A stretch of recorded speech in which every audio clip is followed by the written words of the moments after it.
Hello friends, welcome to our YouTube channel commercials group.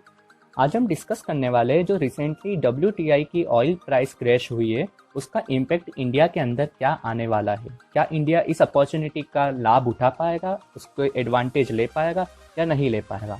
तो हम video को continue करते हैं। तो सबसे पहले हम डिस्कस करेंगे कि WTI है क्या।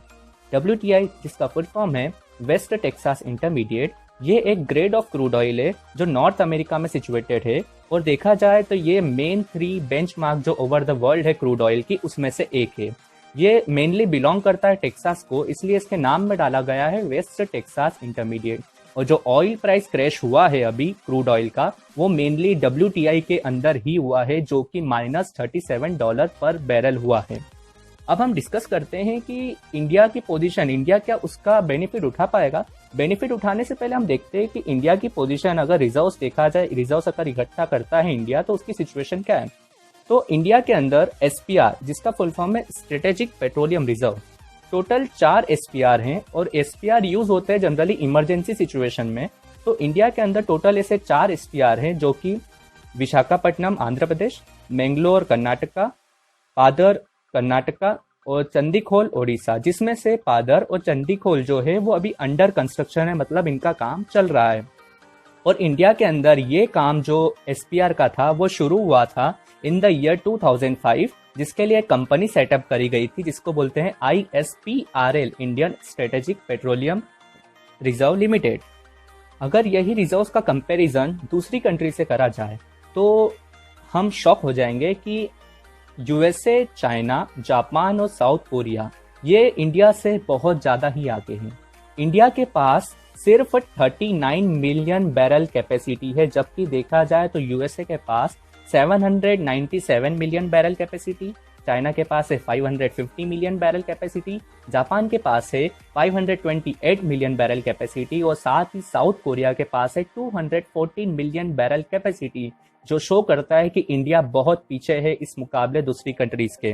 अब इंडिया में देखा जाए तो जो SPR है वो सिर्फ 9 इमरजेंसी डेज को ही मीट कर सकता है, मतलब 9 दिनों के लिए ही हम इस SPR को यूज कर सकते हैं। वैसे इंडिया ने अभी एक नई पॉलिसी को अपनाया है। इंडिया सोच रहा है कि वो दूसरी कंट्रीज में पेट्रोलियम रिजर्व्स जो हैं उनको हायर करेगा और वहां पे अपना खुद का SPR बनाएगा। अगर इंडिया का कंजप्शन लेवल देखा जाए, एनर्जी कंजप्शन लेवल, तो इंडिया जो है 3rd लार्जेस्ट एनर्जी कंज्यूमर है over the world after USA and China. USA first है, सेकंड चाइना और थर्ड पे आता है इंडिया।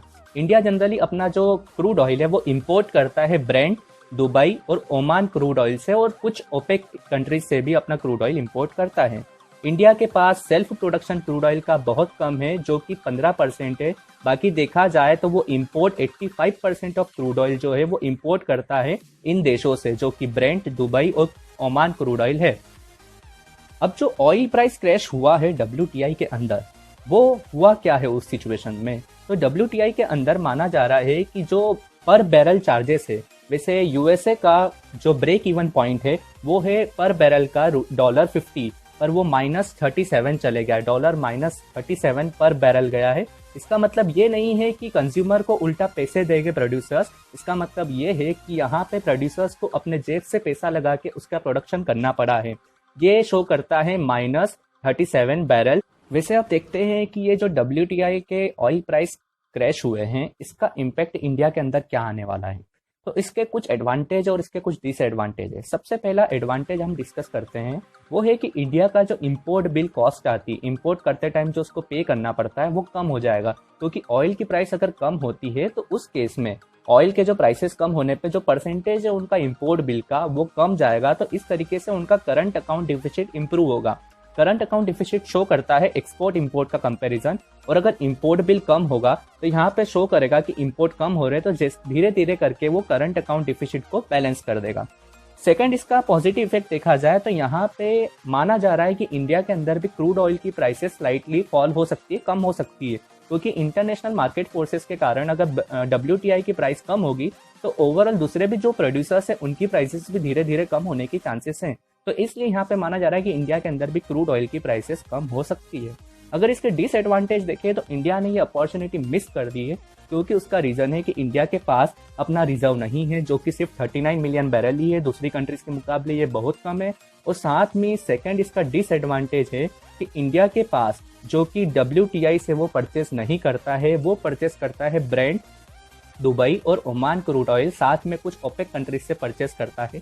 इसीलिए ये एक सेकंड ड्रॉबैक है इंडिया का, क्योंकि वो WTI से परचेस नहीं कर रहा है तो वो लो प्राइस का फायदा नहीं उठा पाएगा। तो फ्रेंड्स, ये वीडियो थी हमारी इस टॉपिक के ऊपर जो आपको पूरा एनालिसिस करवा देगा कि ऑयल प्राइस क्रैश का इंडिया के अंदर इम्पैक्ट क्या आया है और इंडिया क्या उसका एडवांटेज ले पा रहा है या फिर नहीं ले पा रहा है। थैंक यू, और हमारा चैनल प्लीज सब्सक्राइब करें, लाइक करें और शेयर करें इस वीडियो को।